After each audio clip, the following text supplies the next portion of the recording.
Good afternoon. I'm Cheryl Selby, Olympia's mayor. And on behalf of the Olympia City Council, I'd like to welcome you to the City of Olympia's virtual town hall series on racial justice. This is the third of our 4 town halls on racial justice, and today's topic is racial justice and the healthcare system.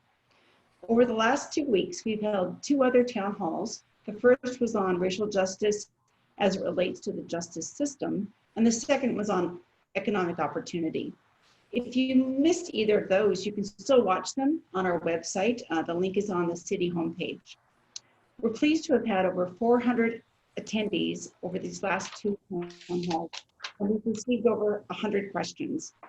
I want to acknowledge the frustration that we're all feeling with the limitations we have due to COVID restrictions on meeting size and meeting in person, and not being able to meet face to face is frustrating, where we could handle more questions and accommodate small group dialogue. We look forward to that time, hopefully this fall, where we will begin community meetings to scope the work for our still to be named new committee that will advise council on issues of diversity, equity, and justice. I want to assure you that we will log all the questions that we receive and have received, and we will consider all of those questions as we work ahead to grapple with these issues. So at this time, I just want to acknowledge that my council members are listening. They're in listening mode right now, which is kind of our role. And so you can't see their faces, but I want to acknowledge that they are there, and they will have an opportunity at the end of the panelists' presentation and moderation of questions. So towards the end, they will have an opportunity to chime in with either comments or questions, so you get to see them then. Today, we have almost 200 people that pre-registered, and I want to acknowledge that we have leaders listening in from across many nonprofit groups. We have elected officials, both current and retired, as well as staff from the City of Olympia, the State of Washington, Thurston County, and other neighboring cities. And as well, I see many folks on this list that work in and with our local healthcare system. And I know each of you have been working overtime to deal with the real-time effects of the COVID crisis on the health and welfare of our citizens. So thank you for attending this afternoon. We will definitely need your leadership and leadership across all sectors of our community to recover after COVID in a way that brings everybody access to an equitable healthcare system. The goal of this series of virtual town halls is to provide a safe gathering space for the community to learn and understand the issues at the center of institutional racism and the opportunities for positive change driven by the Black Lives Matter movement. At this time, I'd like to ask my councilmates to mute if they haven't already, and so we can center the voices of our moderator and panelists. And it's now my pleasure to introduce our moderator for today, Kelly Purse-Brosseth, and Kelly will introduce our esteemed panelists for today and go over the format. All right, take it away, Kelly.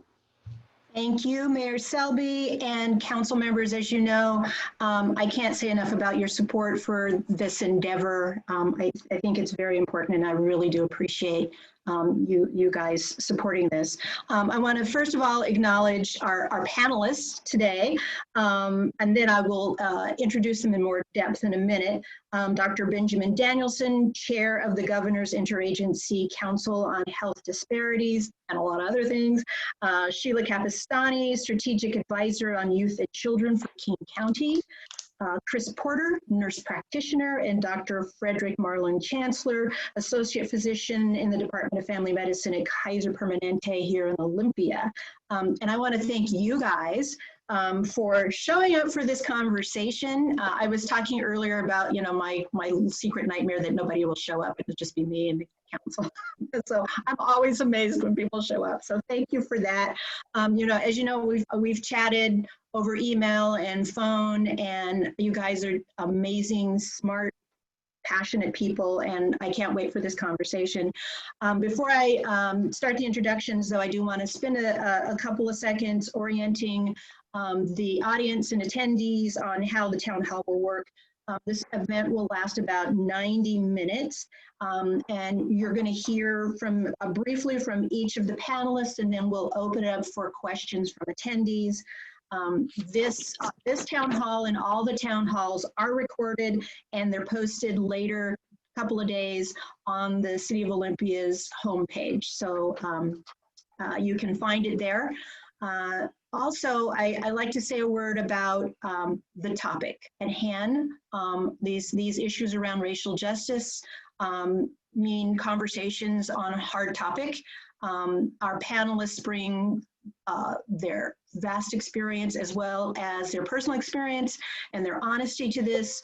I want to say that there may be times where what you hear might make you feel uncomfortable or may not jive with your view of the world or how you understand the world, and that's okay. I think you probably wouldn't be here if you weren't a little comfortable with being uncomfortable, and that's what it's important that you're here, and I applaud your presence and your willingness to listen to our panelists today. So I'm going to start by introducing Ben Danielson. So, and by the way, we're gonna do first names. So Ben.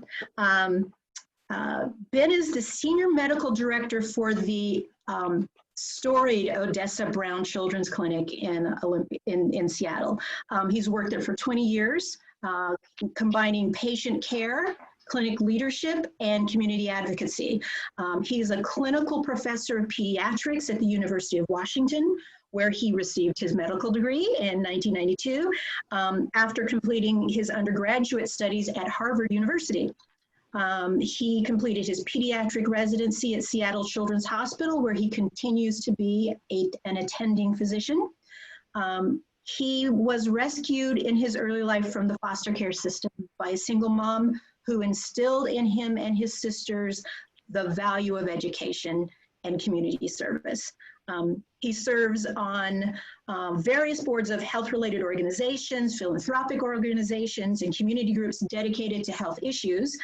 He chairs the Governor's Interagency Council on Health Disparities, as I mentioned earlier. He also co-chairs the Governor's Task Force on creating an Office of Equity. He chairs the Group Health Foundation Board and is a board member on King County's Children and Youth Advisory Board, and he's been on the King County Board of Health. He's on a number of other organizational boards, including the University of Washington Foundation, Amora Adoption and Foster Care Services, the Center for Children and Youth Justice, and he's provided many addresses in numerous venues, including the University of Washington's commencement address in 2019. The unifying thread of Ben's activities relates to promoting well-being and dignity, especially for communities who've been pushed aside. He has found opportunities within and outside of systems to advocate in partnership for groups and individuals who are dedicated and passionate about creating a better world. And this is my favorite part. He realizes he is the least useful member of the circle he joins. Just don't believe that. And he is inspired every day by the children, the families, the communities, and the organizations with whom he interacts. We're really glad to have you here, Ben. You've got 5 minutes to plant your flag. I'll give a little wave if you it starts to get a little close. Okay, thank you for this invitation, and thank you for the chance to be around such wonderful people and joining this conversation. I am always struggling to find the right words to get going in conversations like this, so I thought what I would just do is talk for a second about what I care about, which is health disparities. And I think I stole your screen for a second. This is a way for me to get organized. So talking about this issue in the time of COVID is such a powerful thing. And the quick things I would say about the coronavirus epidemic is it is absolutely nothing new. That we are in a time of the great revealer, the great exposer, the highlighter pen, the underliner and bolder of all of the issues, weaknesses, challenges, and problems, and some of the strengths that have existed in our society for a long, long time. I will say I bristle at the idea sometimes of people talking about two pandemics, because the pandemic of racism that goes back 400 years makes this pandemic, as hard as it is in this moment, minuscule by comparison and by scale. But also say that our experiences today are reminiscent of experiences 50 years ago when our clinic was just about to get started, and the power in the messaging and the spaces that we find ourselves in for protests are have echoes to 50 years ago as well. And I think that the power of movement and motion and protest and disruption is painful and hard and important, and it helps us really make progress in spaces that are very hard to make. I think that equity does not happen without sacrifice. Equity does not happen unless you talk about power and shifting power. Equity does not happen unless you really look to addressing the fundamental issues of racism, and then it's translating issues across many different forms of oppression in our societies. I think that the lifespan of experience for Black people especially, and Indigenous people especially, and communities of color, is the story of racism and the story of this country. This country that is built on the labor of enslaved Black people, is built on the land that has been stolen from others, and the attempted erasure of other cultures. And you can see it from beginning to end, from the 5 times higher risk that a Black woman has of dying during childbirth or shortly thereafter, even if she is Serena Williams or Michelle Obama, have great economic and resource wealth. The issues of racism still visit them in the very clear ways all the way through childhood. The 2.5 to 3.5 times higher rate of suspension from preschools that Black children face for the very same behavior.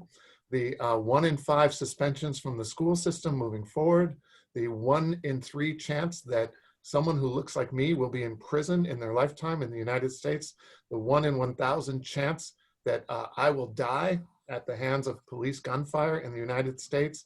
It translates through the experience of life for every one of us, for every Black person, every Indigenous person, and communities of color, and communities from the disability, the ageism, and the LGBTQ, and many other places that we've found to marginalize. These issues are real and they're powerful, and they mean that lives are ended and changed. And as we've layered up this list of Black and brown men and women who've lost their lives at the hands of violence, gun violence at police, the conversation is suddenly now in a different space in people's faces. I wonder what's different about this pandemic that has suddenly made this conversation something that people are willing to access and unwilling to ignore. And I would love to hear us talk more about that. And I think this time has to be beyond the time of symbology. I'm excited. I grew up in DC, and I love the idea that there's Black Lives Matter across the streets in DC and Seattle and Portland and Olympia and everywhere else. And I hope that those are just not pieces of paint that people tread upon, but that people's lives really do matter as a result of this. And that means huge, enormous change that is powerful and painful and hard for people to attend to. And I think that we need to be led by those who will be our leaders for ever moving forward. We have to make way for the young people to carry this message, this movement, this motion, and then we have to get out of the way. Make way and then get out of the way. And if we're not doing that, then we are in the way of making progress. I just wanted to start with those random comments, and then I will give the screen back and just say thank you again for letting me be part of this conversation.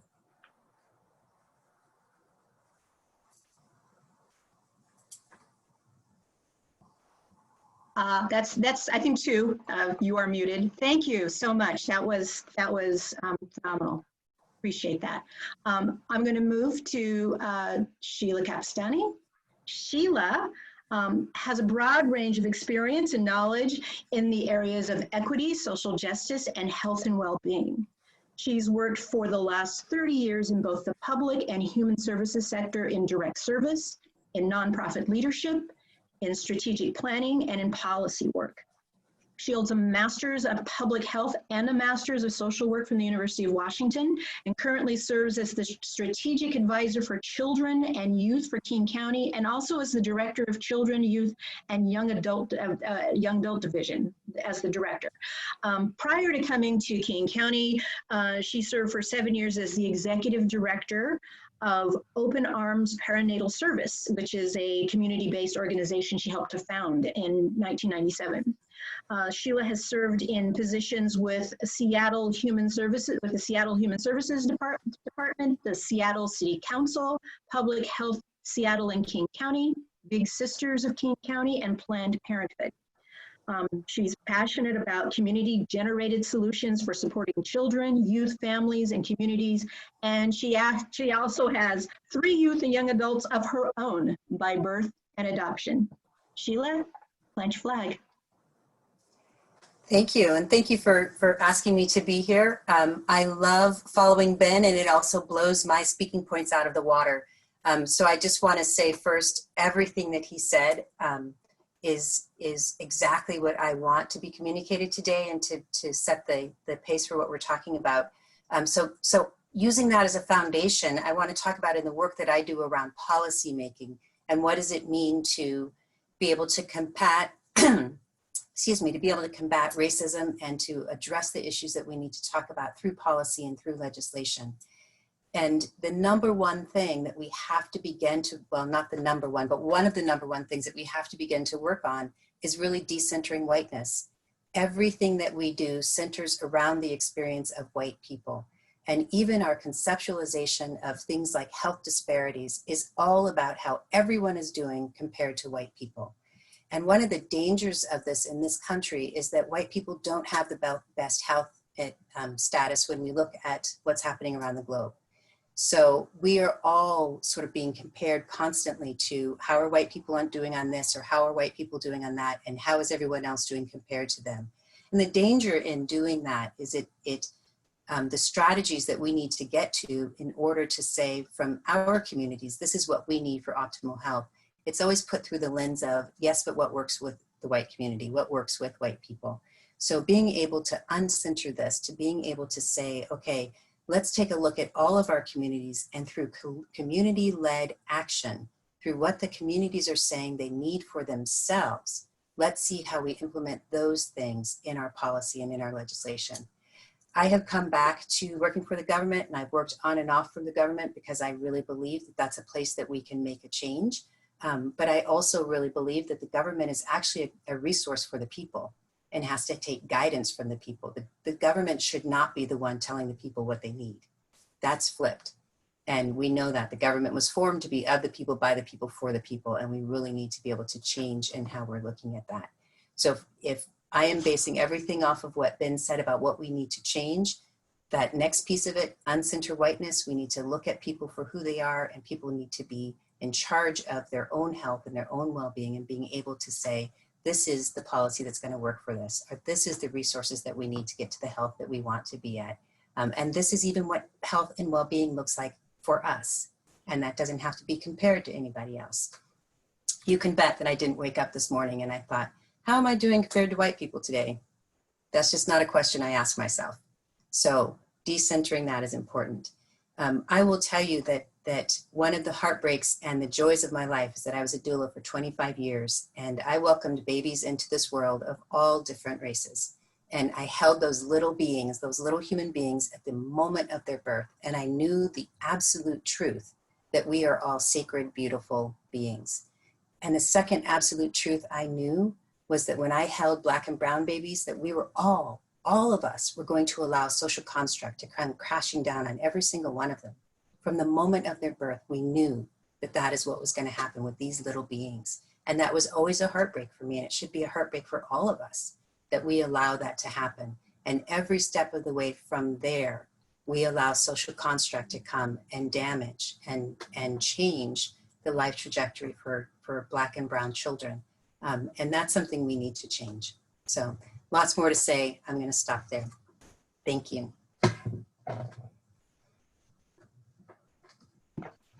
Thank you. You're my monitor, I'm telling you. Thank you so much. That was Fabulous, very fabulous. All right, I'm going to move on to Chris Porter. Chris has 15 years experience as a healthcare provider serving marginalized and underrepresented communities. He has served the HIV community for more than 20 years. He's a political and community activist, recently speaking out with Black Lives Matter and systemic racism and the hashtag Enough is Enough in West Seattle, and advancing change to end the school to prison pipeline. Chris is also a beekeeper and a gardener, and he works with his friends and neighbors to change their lawns into a pollinator garden or natural habitat. So, Chris, I'm going to hand it over to you to plant your flag. Thank you so much, Kelly. I certainly agree with everything that's been said by peers on this panel.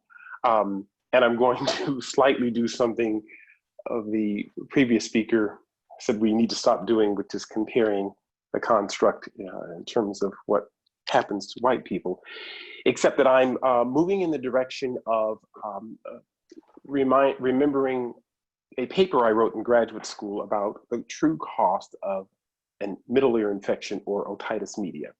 And for most of us, we think about the copay that you have to pay, the antibiotics that you get, and give the child the antibiotics and they get better.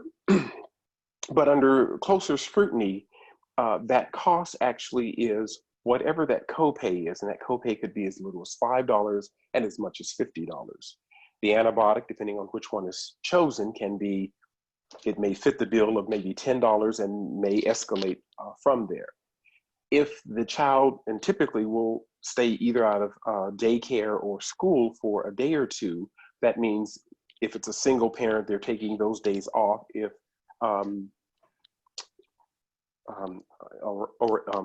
they're taking those days off, and if they don't have time off or a way to cover that, that is income lost in the care of this child. So the actual true cost of that ear infection can be hundreds of dollars, and not just simply, as we think of it, the basic copay and the cost of the antibiotic. I was looking at the unemployment figures, and the reason that I bring this up is that disparity of access to healthcare was heightened and deepened when we decided in this country to change or to begin coverage healthcare coverage based on employment. So for instance, the recent numbers for unemployment rates for white people are 10.1% as a total, 9% for men, 10% for women. For African American or Black people, it's 23.2 as a total, 16.3% for men, 14% for women. And for Latinos, it's just blanketly looked at as 14.5%. The Bureau Information and Statistics doesn't do a breakdown as much, and I think that has more to do with the political tone of the office and why they are not offering more detailed information on that demographic. That being said, 49% of those of us are insured through employment. So just by merely the folks who don't have a job, the access is deepened and made greater by absence of a job, since most of us will gain that through employment. So when we made that shift, we decided, or I said it was decided as a country, that was the direction we were going. And the fallout is that those that either don't have a job won't have access. And more to the point, even those who are employed, if they are underemployed, and they work for a company that does the god-awful 32-hour rule, which is if you work less than 32 or less hours, you get no coverage, then you're without, or that it's a smaller company or a company in which the burden shifts and the employed must pay a larger share, they are unable to afford that health care.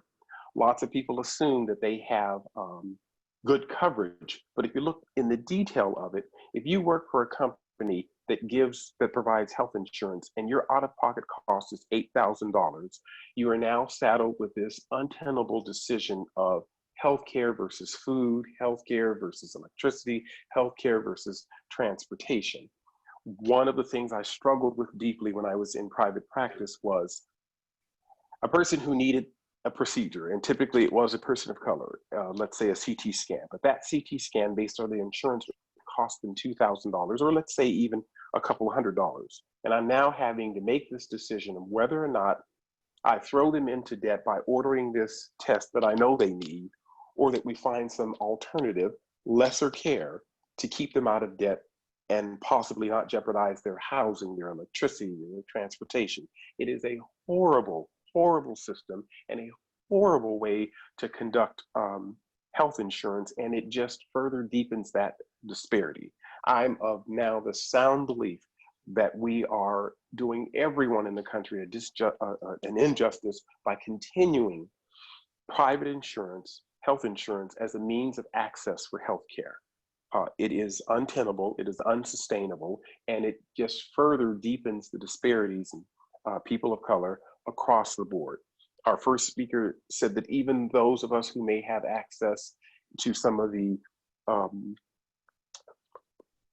more enriched aspects of healthcare still incur that disparity and risk when we do access it. So one way to think about this is we have decided as a country that this disparity is okay, and it's something that essentially we all, although we're not all agreeing to it, but we've all agreed to live with, even if it means higher rates of death and disparity for those marginalized and affected. Thank you. Thank you. Okay, wow, excellent. Thank you. And finally, Dr. Frederick Marlin Chancellor, we're going to call you Marlin, as you're letting us. Thank you very much. Is a family medicine specialist with Kaiser Permanente. He's a graduate of Yale College, the Ohio State University College of Medicine and Public Health, and UCLA's Community Medicine Program at Pomona Valley Hospital Medical Center.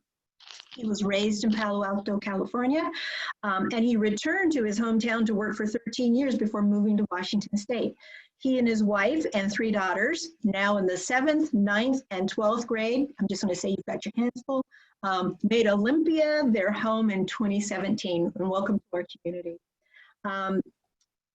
Marlin's career path has been a search for opportunities to extend the reach of traditional healthcare resources to vulnerable and underserved populations.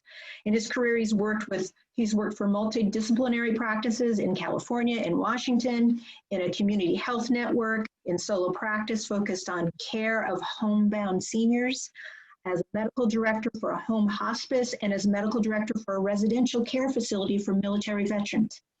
He has served on the board of directors of a nonprofit providing mental health services for youth in grades 6 to 12, on a board of a private school providing K-8 education and social assistance to low-income families, and on a family-run charity raising money for cancer research. He's also served as an advisor for several healthcare tech startups. So, Marlin, we welcome you to plant your flag.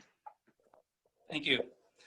Thank you very much to Mayor Selby and the entire Olympia City Council, and thank you very much to you, Kelly, for kind of finding me and asking me to be a part of this.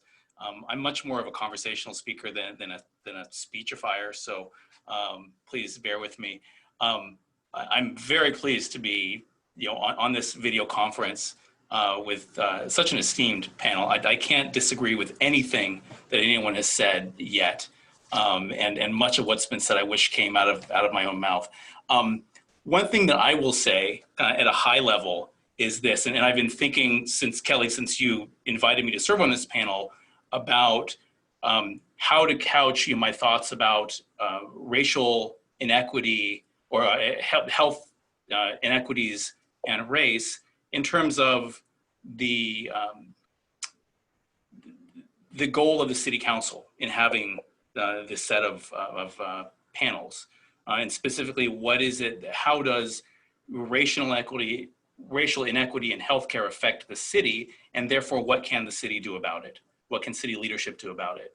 At a very high level, I would say that injustice of any type is like pollution.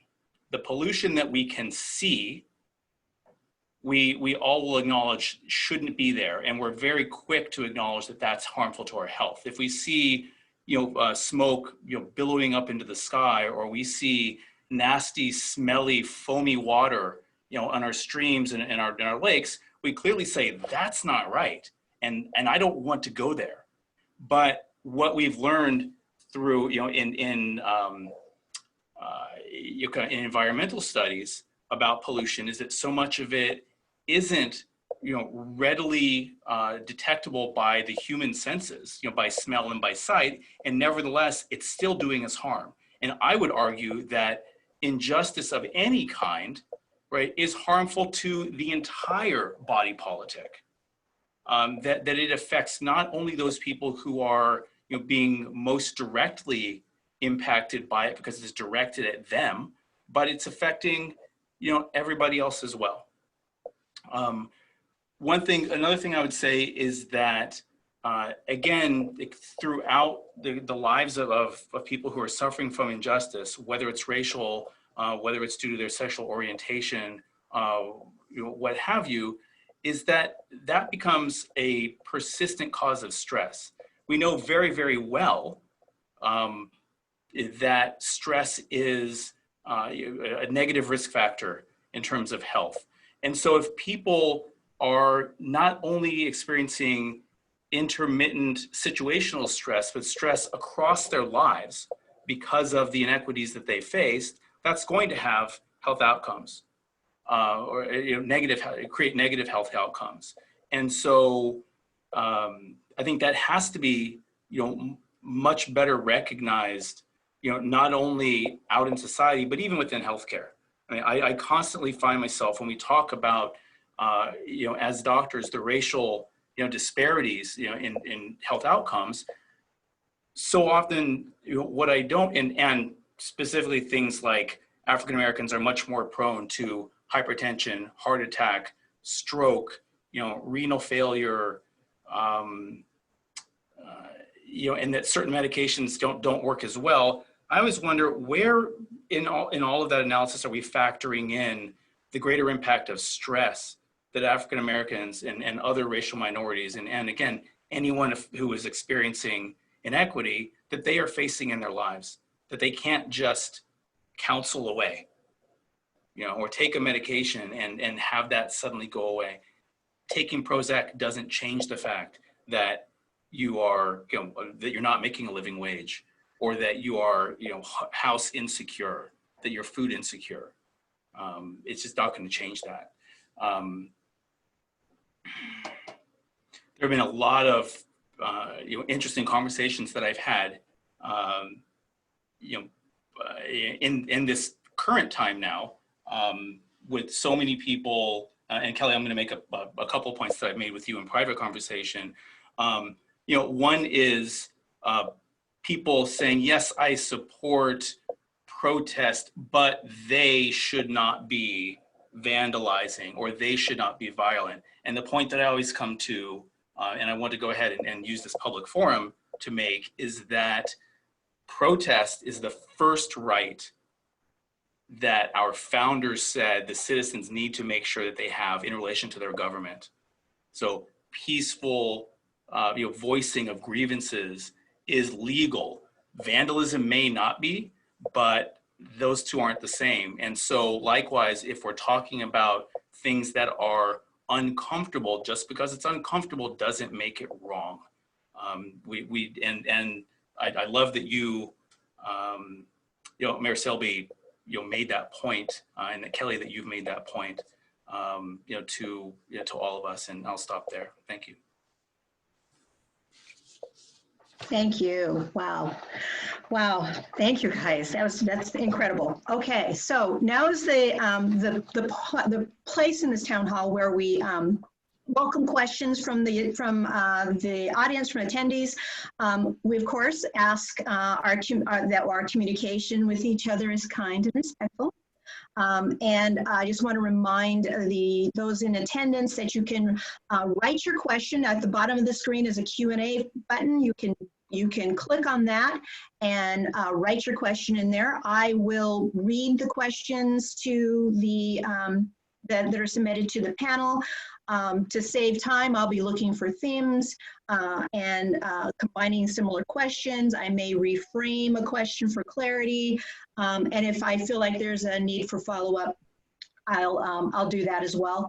Also, I ought to remind the audience that the role of the council here is, as you are as a host, but also to listen and learn along with the community. So if you have questions for the council, you can email them to the city council at CI Olympia, city council at ci.olympia.wa.us. I'm going to get us kicked off as the questions start to roll in. And I think this is a theme I heard, I think with Ben a little bit, but around the times that we're in right now. You know, coronavirus has pulled back the curtain on some deep issues in our country. And I'd like the panel and you all join in, if you guys could speak to how the pandemic reveals institutional racism and how that plays out in the health of Black Americans. And you go first, whoever wants to go first.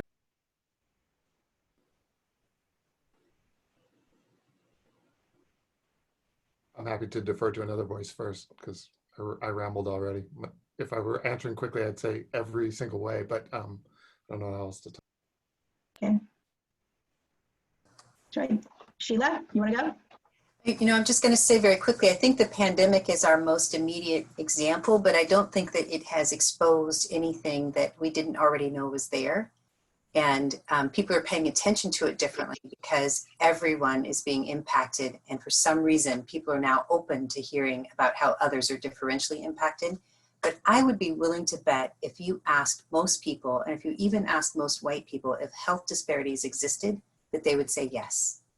If you asked what they're doing about it, or whether they care about it, or whether they hear about it very often, that the answer might not be the same affirmation. So I'm seeing that the pandemic, that people are talking about the disparities and the differential impact that's happening.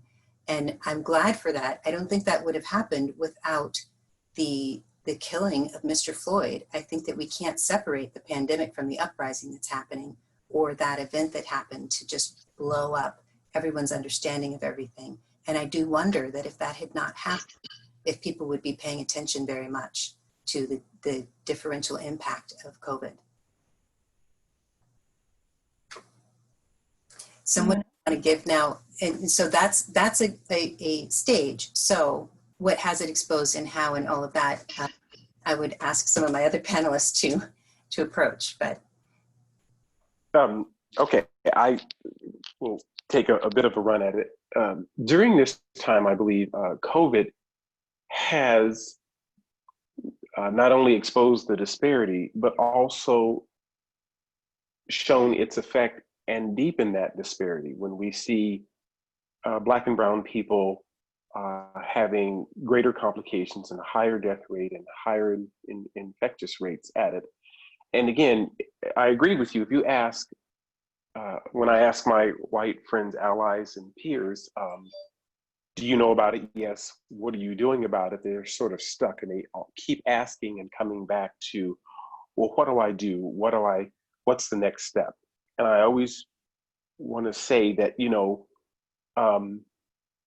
we've been at this for 400 years and I don't have a magic bullet, but it does begin with you acknowledging your role in how all of this plays out. And there's a disconnect between saying I, you know, wasn't a slave owner or didn't participate in this, but the benefits of that system play out. And we're also seeing the discord from that, which is the greater health disparities from this pandemic. And it is in many communities of color crushing them. So to acknowledge that and to really bring that to their consciousness and then re-ask the question, what are you willing to do? What are you going to do? What's your role to play? That's Anyone else? I would just say, I know you also want us to be kind in our statements, and I'm going to be kind also. But I want to also stir a little bit, be a little bit provocative. I think in addition to all of that, our responses to COVID have been often a regression away from an equity focus. That we have come into times when huge decisions have had to be made that have broad sweeping impacts, and big decisions during times of crisis feels like decision making at times has happened in a way that is less aware of the very issues of equity that even very equity conscious organizations, people and groups have been touting for a long time prior to the crisis. I think we've seen it in some ways, like we were slow to be disaggregating data around the communities impacted most in this state, which we're a pretty like progressive state and really talk a lot about disaggregating data until this episode happened. For our clinic, and in some conversations, it's really been a learning journey for me to think about a lesson, by the way, learned from the OR, the operating room, about the importance of taking a pause before you do something big that's going to really affect someone else's body. The OR timeout, where you do your checklist and you ask yourself the right questions. Is this the correct knee I'm operating on? Or all of those kinds of things. And I think decision-making bodies, individuals and groups need an equity timeout, a moment to ask 2 or 3 key questions before they make a big decision. Have we gotten really centered the most impacted communities in this decision-making? What are the unintended consequences that could happen from this? What are we assuming about people when we make this decision? Their resources, their capabilities, their perspectives, their needs, and their strengths. That pause, I think, is something that has not happened in these moments of crisis when big decisions have had to be made.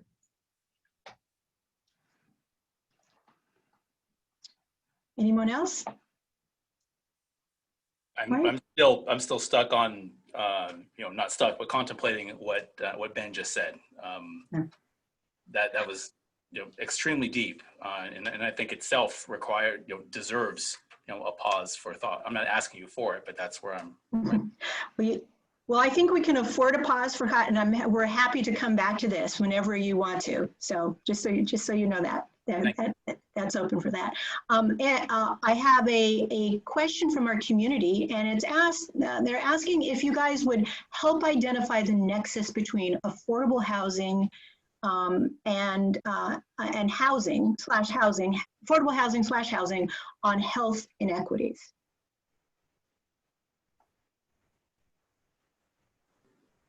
Whoever would like to take that one. So I'll start, which is when I was co-chair on the HIV/AIDS Council for King County. Housing remained one of the biggest issues, even after the healthcare access was solved.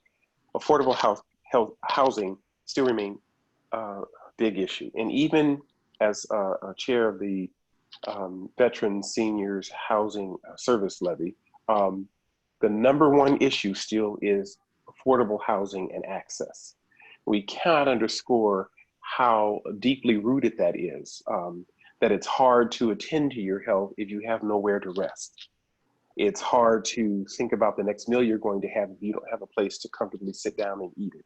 It's hard to tend to your laundry, fold your clothes if there's no place to do it. It just is at the core of what we so desperately need to maintain ourselves. And yet we struggle with this whole issue of affordable. And it's a relative kind of odd argument because it's relative to the amount of money you have available to you. If you only have $1,500 available to you per month, your affordable housing has to fit in that frame.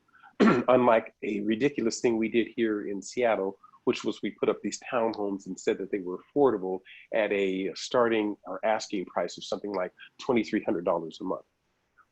So until we get our brains fully wrapped around, affordable has to run the spectrum relative to the access that people have and not just a prescribed number in a manual that I'm not even sure these days how those numbers come about. We will always fall short. And as the previous speaker said, make a decision without that pause, not realizing the consequences until they've played out, and realize that homelessness hasn't improved and affordable housing is still expensive. I agree. And I would go back to, if we're going to define health, how do we define health? Is health measured by what your blood pressure is? Is it measured by particular metrics that a healthcare organization can easily measure, and therefore tout its own success at taking care of the community? Or let's get back to what is the basic purpose of health, right? If we go back to the founding documents of the country, right, we are looking for, everybody wants life, liberty, and pursuit of happiness. Right? There are certain basics that we must have. Maslow identified the first three of them. It's not all of them, right? But you need food, you need clothing, you need shelter, right? So if shelter is in the kind of if your access to shelter, to affordable shelter, is tenuous because people, if the amount of income that they have relative to it, let me flip that around. If the cost of your housing relative to your total income is too great, then you have to make decisions about what you can afford. But also, if you don't own, the possibility that will be taken away from you always exists.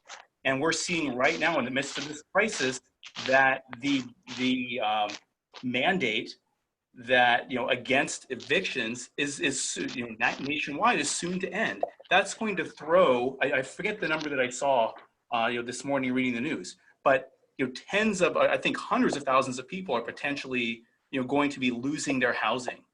And so no, you can't possibly take care of your health as well if you don't have a roof over your head as if you do. But even if you have a roof over your head, if it's not secure, and if you're having to make decisions about whether you pay your rent and pay it on time, not face the penalty, versus buying healthy food or buying your medication, then you can't possibly expect the same health outcomes as for people for whom those issues don't arise.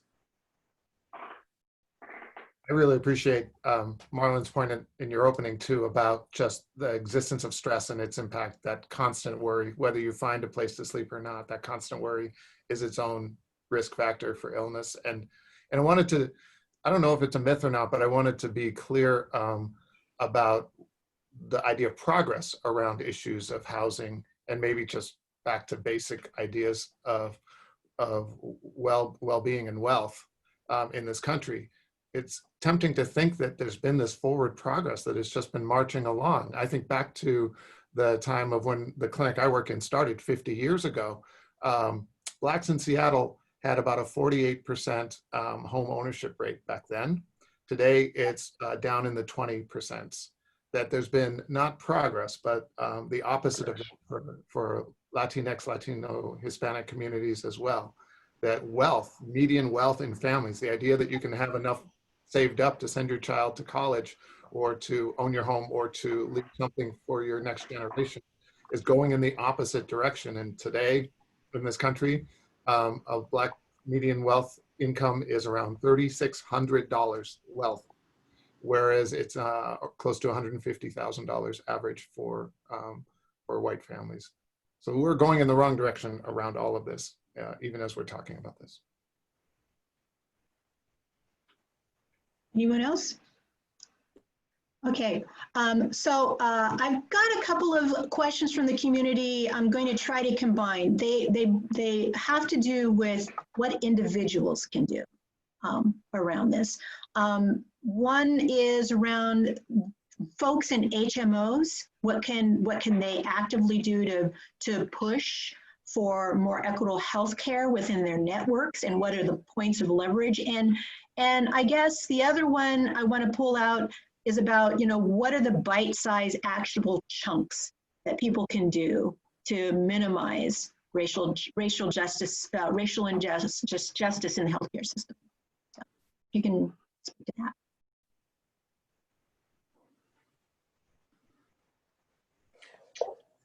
Well, I'm currently employed by an HMO, one with a unique model that is kind of growing. Yes. And so, what can a member of an HMO do, to help specifically, with regard to helping to decrease, racial inequities and racial injustice? I did the best I could say, I guess, is, feel free to speak up, to ask leadership the questions. Hey, what are you doing? Ask the leadership of the organizations, what can I do, in fact, in way of volunteering or by way of making donations to programs that can, help to fund programs for outreach to, underserved communities, or to provide services. I have patients who are, I have a patient who is blind, and I recently found out that it hasn't been standard to send out mail to her in Braille. So, what would it take for us to make sure that we have that, that service becomes readily available and is standard? Again, that's not an issue of racial injustice, but to me, any type of injustice is something that we have to address. We're talking specifically about race today, but injustice of any type, if it's allowed to exist, I think it makes it more likely that any other type of injustice will also exist. I think people can take personal accountability in many different ways, and forward these issues in many different ways. But if you're talking about a really individual response, one of the things that is often frustrating to me when we talk about what folks need is we talk about access to care. And one of the most important things I think that folks need to understand is that access doesn't mean that anyone's going to get good care, or even that they will be accepted or seen, or people will understand what their health issue is. As an individual within a system, it is up to you actually to provide good care to people. You have power within that context of doing that, and how you use whatever knowledge you have, and how you check your assumptions, the person that you're serving, what you hear your colleagues say to other people about a particular patient. Kind of things actually pile up, and they start to define what it is that is good care for any individual person. And then how people within a system use information that they get. I'll give a very quick example, personal example. A few years back, I had an acute blood pressure issue where my blood pressure just skyrocketed. I was scared, didn't know why it happened, went into the ER because I happened to be with my brother-in-law who was an EMT, and said, I'm not dealing with you have a heart attack, you go into the ER.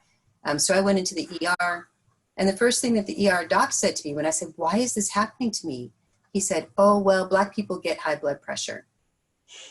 And I thought, okay, so here's a professional who knows population level data. So maybe that's good. Maybe he went to a training that said, actually, by population, there are issues that impact people differently, all to the good. He applied it in an individual situation. And he applied it to someone who was terrified, who didn't know if her life was being threatened, who didn't know what her future was going to look like, who didn't know what was going to happen next. And he used population data to dismiss me as an individual. That is not the first time something like that has happened. And so I think that as an individual, you have all kinds of power in individual moments to change the way that things work. And in fact, that can begin to impact and push on a system and how a health system works itself. So then you're left often with patients who are like, well, I should go in, but if I go in, I'm not going to be treated very well. Why even bother? They may not even see what's going on for me.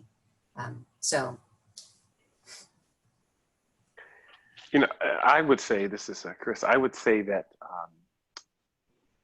if you're looking at an actionable kind of thing, whether it through an HMO, is pushing and challenging them for community services that they know that are there. For instance, I think there was when I lived in Texas, I the one entity I worked for, they had a hypertension clinic. So if HMOs are looking at community level services, whether or not it would be one that they fully support or maybe only accessible to those who have the coverage.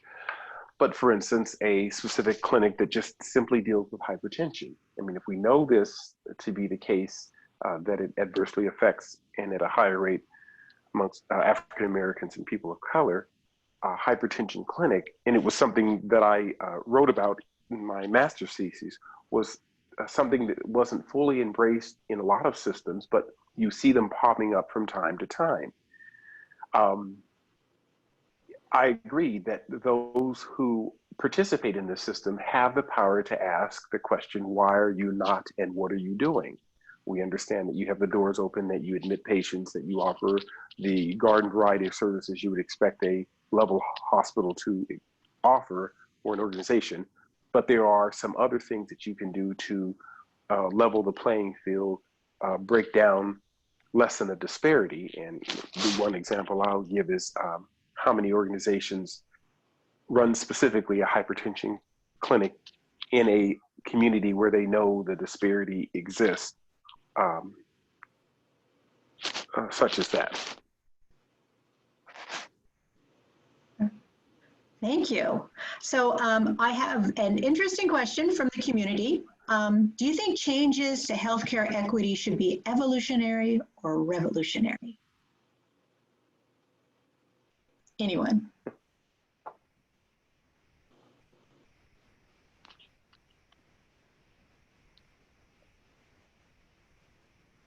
Seems no one ever wants to be the first to speak. I know. Don't be so polite. I know I told everybody to be kind and stuff, but break out of that stuff. Yeah. So I will say this. Evolution is actually how we got where we are today. We put a plan in motion, and in this case, slavery, and 400 years later, we're still chipping away, trying to upset the cart. And in the past, for instance, we would use the word diversity and inclusion, which really meant more, in my estimation, a numbers count. That as soon as people met those numbers, they felt that they had done the work. Revolution, which we also say that this country is based on, too. Revolution is needed, that we have to rethink, reprioritize, maybe even deconstruct in many instances, systems that have deep pillars in them that, are the foundation of a number of these disparities. And if we're not willing to do that, then we're back in this slow evolutionary game that has been ongoing, and the disparities continue. I wrote a letter to the, actually it was public comments to the Washington State Conservation Commission. I'm a supervisor for the King Conservation District. And I said to them that if you are not willing to change, in this instance, how you do elections significantly, then we will be forever entrenched in a system that favors one over the other. The disenfranchisement and the disparity continues. So either you're at a point now where you are, like we are, sick of it, and we're ready for the revolution, and you're actually going to actively take part in it, or we should end the conversation and move on. I fully agree with Chris. Revolution is really where we need to be. I think we've proven that evolution is not effective. And I think that what strikes me maybe more now, maybe just partly out of fatigue and frustration and grieving and anger and some versions of those, is that the status quo works so hard to maintain the status quo. And time and again, we've seen where incremental steps have been used to actually further the interests of the status quo. And I'm talking in vague and general terms, but I feel like example after example, even when tools that were supposed to be designed to actually promote anti-racism through time, even looking at things like the 13th, 14th, and 15th Amendments to the Constitution, they're used more to further issues of racism, further and deepen racism than they had been to undo issues of racism for a long time. We see the inexorable power of the status quo work so very hard to reassert itself, even as we try to put in things that sometimes makes a person like me feel better because I did something and there's a box I can check and there's some slight measure or something that looks like it's out there. Until we are really ready, and I mean like painfully ready for revolution, we're not going to see the kind of change that we talk about and dream about and teach our kids about and sing about, and we're just not going to see that. Sheila?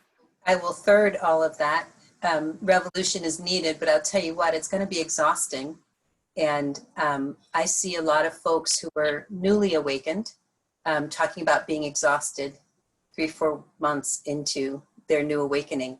And I just think that folks need to understand that this is going to take a lot of effort. And there are people who are generationally exhausted and have been dealing with and working towards revolution for a really long time.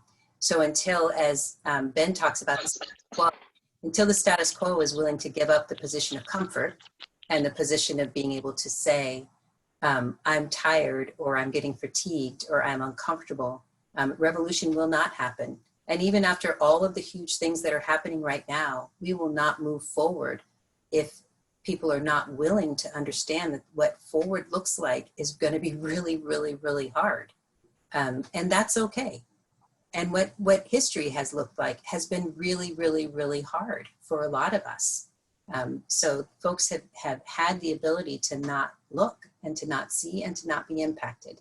And now suddenly they can see being overwhelmed is not an option. We just gotta buckle down and, yeah, revolution. I'm glad you asked that question because I saw that and I was like, yes, that's probably the person who asked that knew the answer. And I just want to quickly tag on to say, if we aren't willing to go down that road and to deconstruct that fatigue that my colleague speaks of, those disparities will continue, and we are in effect agreeing to shorter lifespans, greater disparities, and living in a system where more people of color go without than have. And that's a frightening thing for me to think about.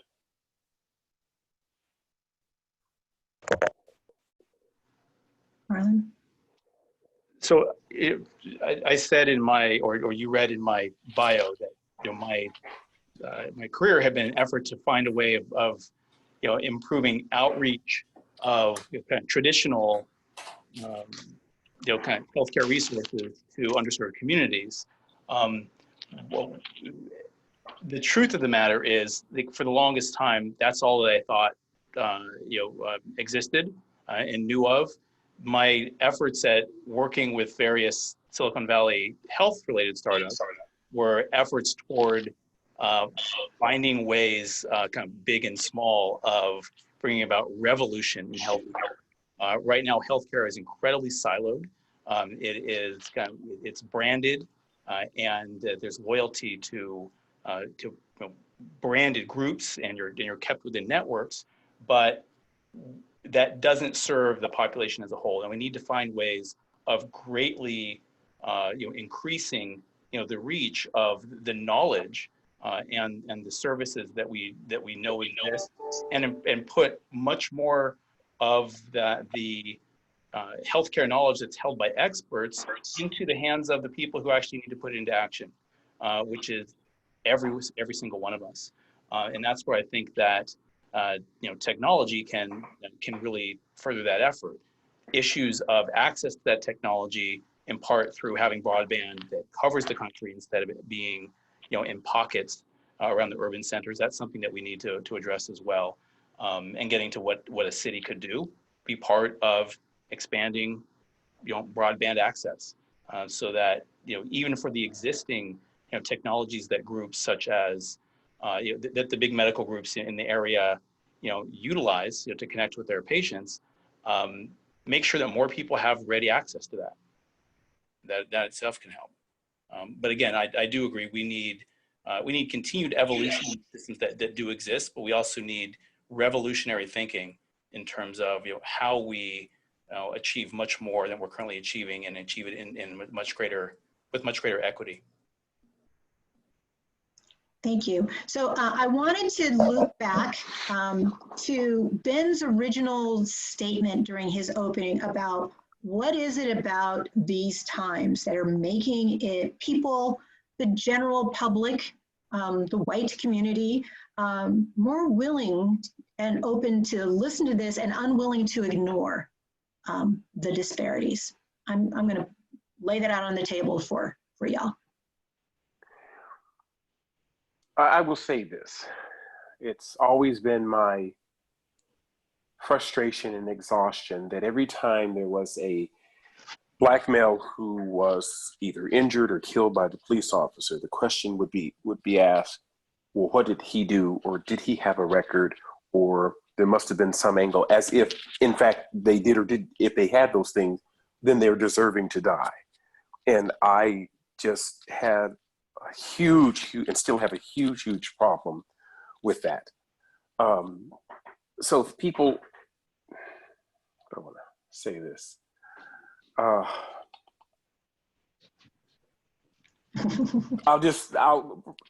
now I'll just say, I just have a huge problem with that. I think I did remark to a number of people that probably the one pivotal moment, the one game changer that changed for all of this, actually has nothing to do with this, but just affordability and access, was the invention of phones with cameras. And as we keep seeing more and more of this, and I think for the first time, people saw what we'd been crying and screaming and yelling about for their very own eyes over this exaggerated 8 minutes, that there was no deniability, no pause to ask the question, no way to say, well, was he this or that? He wasn't doing anything. He just had officers leaning on him and unable to breathe. And to see that and to acknowledge it and to for many saying, the serve and protect actually isn't doing that, was shattering to a number of people. Plus, I think as we live in more, culturally diverse surroundings and communities, it becomes just a little bit easier to see the other side. Now, there's still much to see and much to learn and much to acknowledge. But that was that pivotal moment where I think people had a glimpse of the other side, and it really wasn't pretty. And it was exactly as we'd been crying and screaming and yelling about. I'd like to take that one step further. And I'm going to call out perhaps what you paused on saying. I think that that white America demands the compliance from Black America, demands absolute and total compliance, and that many white people convince themselves that the reason why so many Black people suffer as they do is because they're being non-compliant. I can't tell you how many times I hear that with the police. You should just stop talking. He shouldn't have talked back. He shouldn't have moved. Well, I mean, and think about Rodney King. Rodney King had 18 people on him, and people were going frame by frame to see the moments when he moved, and therefore justified because he was not being compliant. And so they saw video where in their minds, you have a man who had to be complicit, completely compliant in his own murder before white people would be moved enough to feel like this was not okay. And I can't tell you how much the trauma for me of Mr. Floyd's death is that white people are finally now getting it and being upset, because that is not the first time it's been on video. We watched a man bleed out with his baby in the backseat of his car. Why wasn't that the one? And who asked who that baby was and what's happening to that baby now? Why isn't that question being asked? We have seen Black people be murdered on film for years. This is not the first time. And here's the awful thing, it wasn't the last time. It was not the last time. Mr. Floyd was not the last person to die at the hands of the police in our history. So this is, it is to me two things. It's the people who expect compliance and were shocked that when he actually did that he was killed. So that's a little bit less worse. But they were shocked because finally you have someone, and they thought, well, if he just complied, then the cops would get out, and they didn't. And so that hurt. That finally jogged some of the humanity in them to say, oh my goodness, what is going on? But it also reveals the racism, that this is what we thought was going to fix everything. And up until this point, we believed that there was something that they did, that maybe this was bad that it happened, but maybe there's a tiny bit that they deserved it. And if they had acted differently, this would not have happened to them. There wasn't any evidence of that with Mr. Floyd. And they got to see it. And then they watched over and over and over and over again. And they posted on Facebook his final words, all of these extremely traumatizing things. It's almost as if people had to be that shocked in order to act next. And I am grateful for the acting next. And I am heartbroken as a human being that it took that kind of a thing to be filmed and people had to see it that many times before their hearts were moved. It's been an extremely traumatizing time just to witness the majority of people coming around to understanding where the place is that we're at, even though now people are open and ready to fight. It feels a little bit like after someone has beaten you up and you're laying there on the ground, they say, oh, I shouldn't have done that, let me help. Thank you for that. But then the question is still, why now, right? What we see in the murder of George Floyd is absolutely tragic and traumatic. Is it any more dramatic in terms of than the death of Freddie Gray, who could walk and talk when he was put into the back of a police van, and when he was taken out, he could not, right? And yet somehow the effort to blame him for his own death, his own broken neck, what was made. So, but why now? Why are we seeing much more interest in racial equity now? I think it's because of COVID. And I think it's because, I'm gonna go ahead and make it political. I think it's because of who we have in the White House, who we have at kind of top, leadership in the administration of this country. For the longest time, when people felt comfortable, then they were able to ignore and discount and excuse inequity toward others. Now we are facing something absolutely unprecedented that has people, for no fault of their own, feeling insecure, facing true insecurity, and their top leadership isn't helping and lies to them and tells them, look, what you are experiencing isn't real. Ignore your eyes, ignore your ears, listen only to me, right? We can see that even when programs are put in place to supposedly help people, that so much of that money is going to people who really don't need it, and the people who do aren't getting it. And so I think that's also getting the attention of so many people who have not been subject to to racial bias, but they're now looking and saying, hold on a second, like all these things are coming together, and the people who I was always told I could trust because I was part of the group aren't actually taking care of me. So there you go. There you go. Yeah. Well, then I am going to ask my final question, the one that I give you all for homework.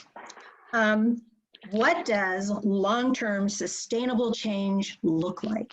And what is the work that needs to be done to get us there? Don't be polite. You're being polite. So I think I began by saying we have to move away from health insurance or coverage that's employer-based. because even though it's offered through the employer, it is not equal. It does not provide equal access. And in many instances, it comes with a huge financial burden for people to have it if the out-of-pocket cost is $8,000, $6,000 or $5,000 or whatever before the insurance will actually pay. And then it usually pays at a percent, 70-30, 80-20, whatever that is. Which means that my white peers, allies, and friends have to be able to move along with us to deconstruct and out of their comfort zone saying, we no longer think this employee-based health insurance is a good thing. Now, whether that means that a city, for instance, like Olympia, pairs with the Thurston County who bugs the state to begin ushering in a universal plan that maybe is evolved or begins in Thurston County, that's a step. But as long as we're mired down in you got to be employed to have access, and in other states where when we had Medicaid expansion, you had egregious governors agreeing not to sign up for that mandate, again, further driving the disparity, further driving the early death rates. That is at core of the problem. It cannot be based on that. And as long as we agree to it, we're agreeing to greater disparities, early death, higher infant mortality rates. That's what we're agreeing to. Thank you. And to piggyback on what Chris just said, I have, long said, to my friends and family that I think that our current employer-based healthcare system is actually a brake on the economic engine of the country.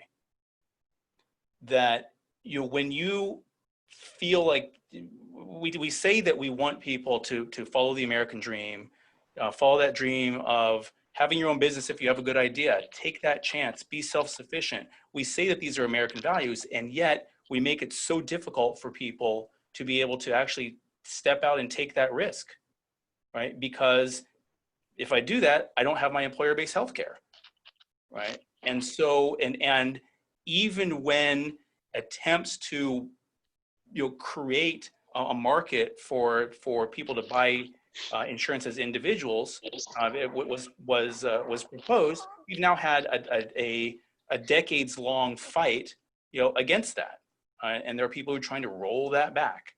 And so, if we could get away from employer-based healthcare, more people could say, what, I feel like I have a good idea, and I can take the risk of starting my own business.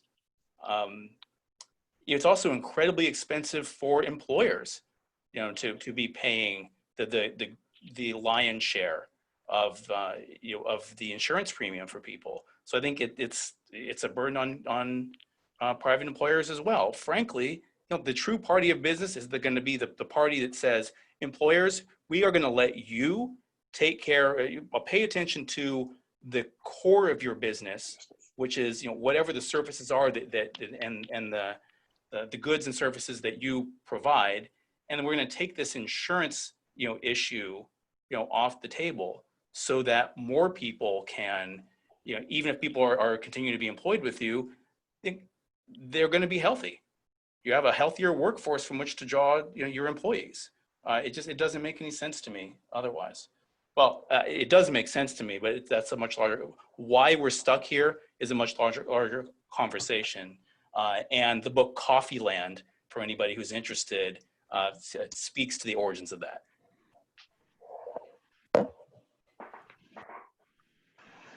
And If I go into different kinds of thinking around this at different times, there's this bottom line maybe issue for me about the need for us to just stop lying to ourselves. I mean, it's fascinating to justify personal beliefs and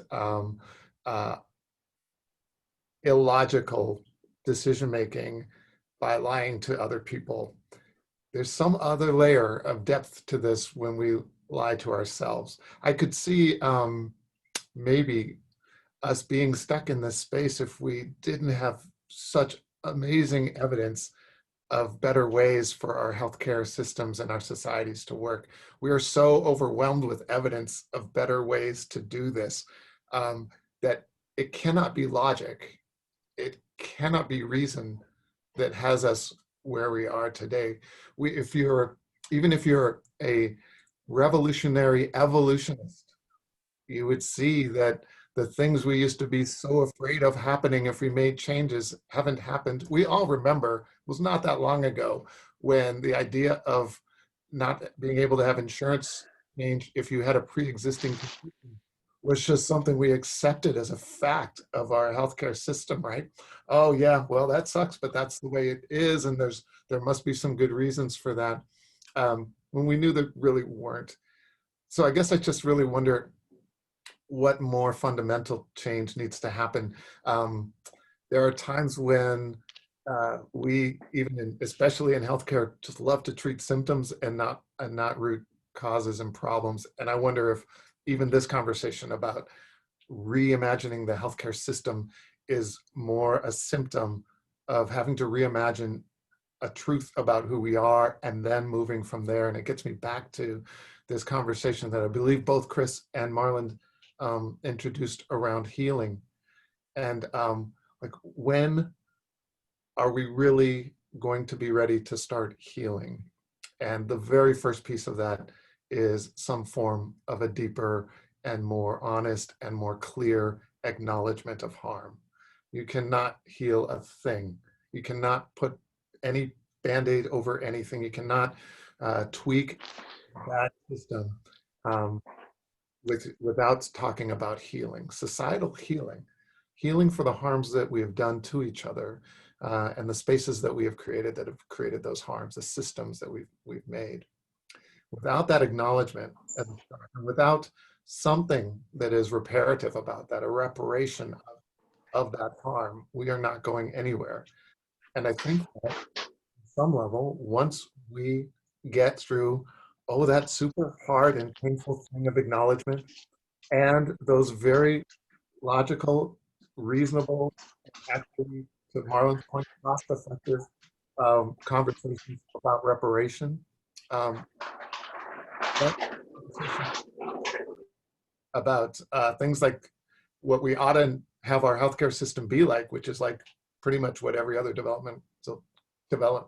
highly developed country has.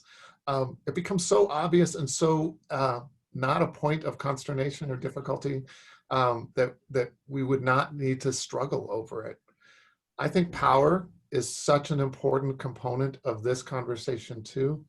It is so much in the interest of those who have the greatest power for this system that creates that power to stay in that space, which is again why we cannot see a better without a revolution. I think though fundamentally we have to stop lying to ourselves and then stop lying to others, and then start a journey of healing that is based on an acknowledgement and a truly reparative kind of perspective. And I think that sounds like, again, I'm drifting away from this conversation about healthcare, but I think it is all about healthcare and all about school to prison pipelines and all about the trends in absence of wealth in communities and the surfeit of it in others. I just think we need to stop lying. Thank you. Sheila? Well, I would echo that. I guess this whole conversation has been very on systems, and we did have a few questions about individual, but I think that we have always, when we've talked about how we need to solve problems, balance between this, do you do individual training or do you change systems, like where this change needs to happen? I think we need to finally admit that we are facing a very complex issue and that we have to be making these changes at both the system levels that we've just heard about and at the individual levels. And again, we have practitioners who practice in a particular way that is not supported by people of color. So yes, you can have access. Yes, you can have access to insurance, and you can have access to a doctor, and you can still receive really poor medical service. So that whole continuum needs to be the revolution needs to happen along that whole continuum. People need to be held accountable for treating patients in a particular way. People need to be held accountable as individuals as much as we're holding the organizations accountable, as much as we're holding the system accountable. And we have to be willing to see that life is complex. We don't get to say there's 1 or 2 or 3 things we need to do. We actually need to do 10 things at once.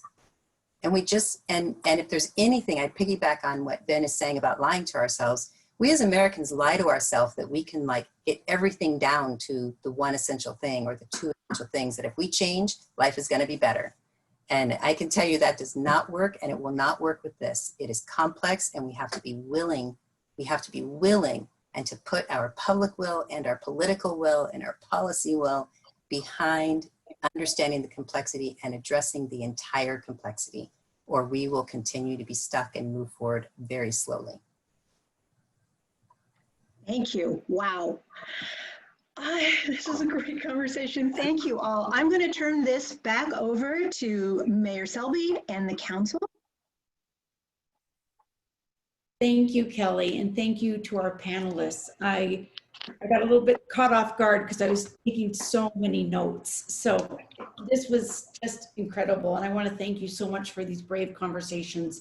Each week I think, oh, we're not going to be able to top this one, but oh my goodness, this one was very, very impactful, and so happy that so many people, and we'll be able to access it later if they want to share it with somebody else through our website.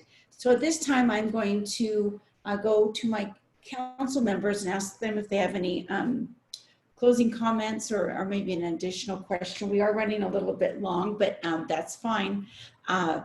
So stick with us. And so I am going to go to, on my screen, I see Lisa Partially, council member. Lisa?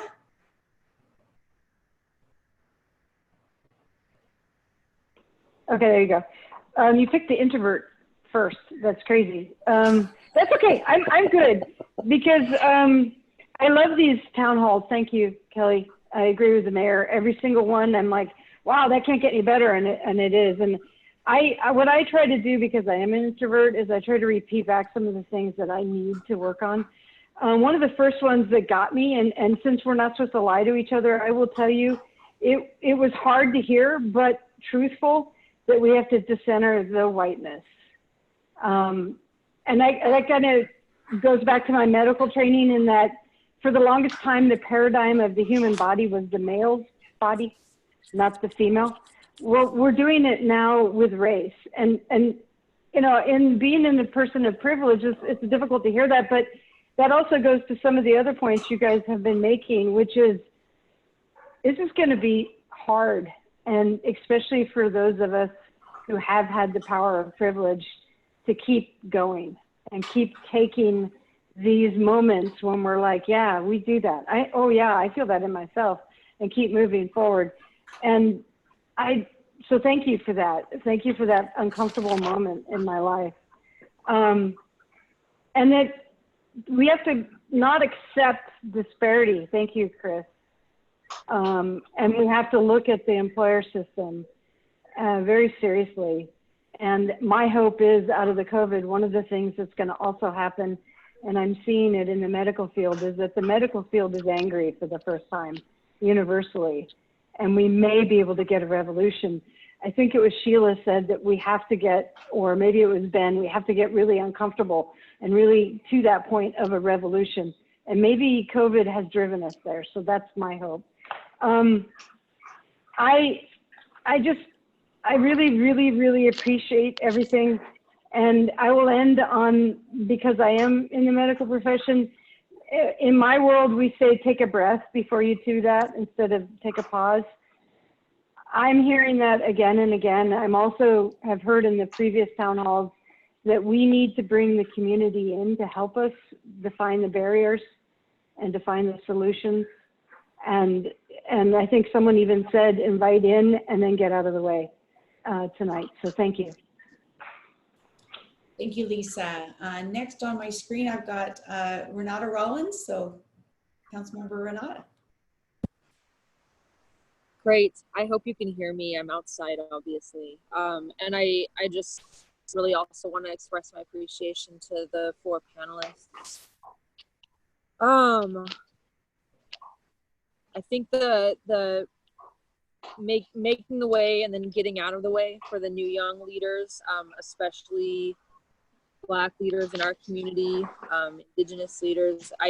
When I hear, you know, as that painful truth that that Chris Porter spoke to, that essentially we have to acknowledge that this system we have today, it is by default something that we're agreeing to. Like, and we have to acknowledge that and acknowledge the power that we've had in our complicitness before we can, as a way to acknowledge how we can get out of that, or a clue of how we can get out of that. And I felt a strong connection between the comments of, you know, getting out of the way for new leaders and the observation that we're in this system because we've all essentially agreed to it, because we need to get out of the way and let new people tackle this and compensate them for that as well.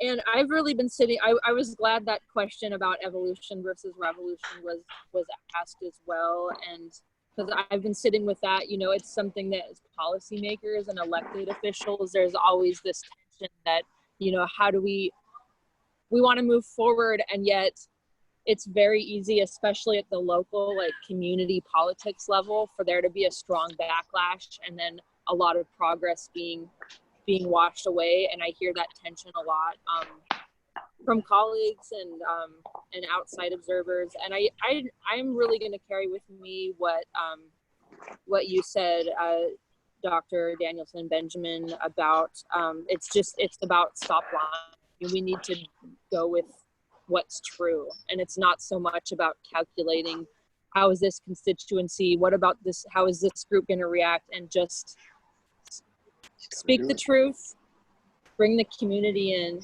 keep us honest, hear the community's truths. I think that's why we hear a lot of call in the community for there to be a truth and reconciliation process in our community. And that was really powerful. So thank you. And then just briefly, decentering whiteness, I think I'm understanding from so decentering white institutions or white structures. So what in our community, there's a lot of activity out in the streets around what to do about public safety. And so rather than looking for, you know, what's a way to do public safety in comparison to essentially a white developed institution like policing, letting communities talk about what safety looks like for them, just like we want to hear what health looks like for people, for communities in their own terms. That was really powerful connection. So thank you. I'll end there. Thank you, Renata. Next I have Danny Madrone. So Councilmember Danny. Well, let me add to the thanks to all of you for being here and sharing your expertise and your experiences and your pain as well. It's very clear that you all have been harmed by the society we live in and by governments, and I apologize for that harm. Ben, you had mentioned huge decisions with broad impacts being made without any kind of lens for equity, and I think we're guilty of that on council here. We've committed a lot of money towards economic recovery, response and recovery for COVID, and we as a council haven't had a conversation about racial justice among us yet. So we've got a lot of work to do there. Marland, I really appreciate you opening this with talk about stress. You know, we focus largely on physical health here, but mental health, as you said, takes a toll on physical health. And there's a lot of trauma that people have experienced, and that trauma gets woken up over and over and over again as we witness other people's pain and struggling through this. And in terms of the trauma that Black people experience, it's a lifetime of racism. We've got a large percentage of essential workers are Black people and people of color who are on the front lines. And Sheila, you mentioned your pain around white people finally realizing just how bad it is. And probably watching a lot of white people struggle through understanding racism. And I apologize for that as well, because I know that I'm guilty of that. Sheila, you also mentioned using population data to dismiss the individual. And that has been a theme in all of these conversations, no matter what the topic, where we take data and we're like, oh, this data tells the story of Black people, but we don't ask Black people what that means. We assume what that story is. We don't take into account an individual's history or the qualitative experiences of their lives and how the story is, it's not ours to tell. So, so thank you for that. And Chris, I agree with you. Until we change, we are saying that we agree to disparity. And just as a final thought, Chris, I think that's super cool that you are on the Conservation District Board. And you're right, those elections are just so whack, and that has got to change across the state. Not related to health so much, except for access to good food, but you are so right about that. So thank you all again for joining us. I thank you for your time, and it's been a pleasure to learn from you. Thanks, Danny. Next, I have Councilmember Clark Gilman. There. First, I want to recognize and appreciate the generous gift that you've offered us by being honest and having this conversation. This is our third week of listening to people we don't usually listen to at council and having conversations specifically about the impacts of racism and white supremacy on African American people that we just don't talk about at council. And so it's really a gift for us, your willingness to participate in the conversation and to share your wisdom and your experiences. It's been really helpful. In terms of what I heard tonight, I heard pretty clearly that we need to stop prioritizing harmony over doing what's right and what's logical, even what makes empirical sense, and the importance of understanding and acknowledging the ongoing harm. I'm also struck, as Danny mentioned, about that great lens, Sheila, of population data can help us to inform community responses, but it really gets in the way when we're working with an individual person and trying to figure out what their needs are, what their situation is. It's a detriment, and that makes me think.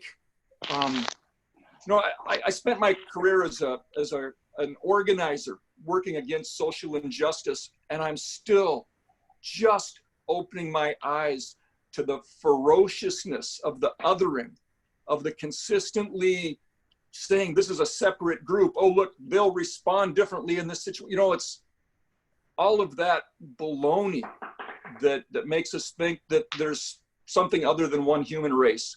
And so I appreciate your voices tonight. It's helped our learning, and I guess our commitment back to you has to be to continue to struggle, listen to new voices, make it real, start the change, and get out of the way. Thank you. Thank you, Clark. I've got Councilmember Jim Cooper. Thank you, Cheryl. Thank you, Kelly, and the whole panel. This has just been a phenomenal, I'll echo everything that my colleagues have said. I'm particularly struck by the conversation about revolution versus evolution, and evolution being the slow process that gets a lot more wrong than it gets right if you really look at the science and how long things take. And I was thinking back to history class, and the first revolution in America, we won because we asked our native brothers and sisters how to fight in a way that wasn't, because they taught us how to not fight like British. And I think this is the moment in time where we're asking our Black neighbors and our Indigenous neighbors again to teach us how to fight not like pilgrims, and how to really bring an equitable conversation to the table. You know, the disparities in healthcare translate so much to life, as all of you talked about. And like, it just blows my mind to think about the impact of that stress and worry that you carry around every day, that, you know, my privilege doesn't even show me that lens at all, you know, right? Like I have the privilege to just go out my day and be like, I'm going to land on my feet. And that's not okay. Every single American should have that, you know, every single human being should have that understanding that, you know, they're going to be able to go through their day and not be impacted and not be fearful and worried, and then have all those other health things that come along with that.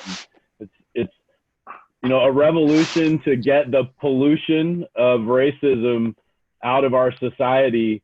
And I mean, that's what I strive to see in my lifetime. And, you know, I think back to, you know, I think when Chris and I both got really engaged in politics back in 2008, you know, there wasn't a big equity conversation happening. You know, we were electing a Black president, and we weren't talking about it. Now, I know some of us were there and we're like, you know, part of, I think, what somebody said, you know, the generational fighters of this revolution. But now we have an army that's grown and woke, and we have this moment in time to hopefully capture that and take what we're hearing and listening.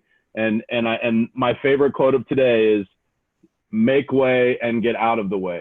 And I think as city council members, we're often expected to be the one with the most words to say, and the opportunity to sit here and listen and learn has really been a phenomenal gift, as Clark said, and I hope that we do it justice. So thank you for being here, and I'm committed to continuing to work alongside you. Great, thank you. So that, I think I got to every council member. So again, I'll just make some other closing observations really quickly, that some of my takeaways. I liked that we had another conversation about how do we define what community health really is.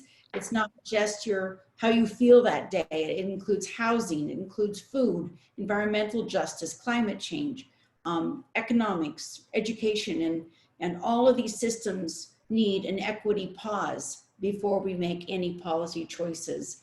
Also noted that we need to stop lying to ourselves when we talk about the inequities that we're actually complicit in enabling. We need to hold that lens up to ourselves, that mirror up to ourselves. And then I'll just close with that these town halls, I know this council's committed that these are not just going to be an exercise in checking the box. And I will close that the only box that anybody should be checking when it comes to making our country more safe and equitable for our Black, Indigenous, people of color communities is on your ballot when you vote in November. So, not to get too political, but definitely exercise your vote. And that'd be one thing we can all do. And then I also just want to acknowledge that we have our next town hall, which is going to be on racial justice in the education system. That's next Thursday at 4 o'clock as well. And just a reminder of precautions that we need to still be taking to stay safe, because we're still in a pandemic. And today, Thurston County just broke its record by 30%. We had 35 cases today. That is really, really devastating. And so this is still with us. We all need to take care of each other by wearing our masks and washing our hands. And again, thanks to Kelly for bringing such esteemed panelists to us today. What a rich, rich conversation. So thank you, everyone. Be well, and we'll see you next week. Thank you.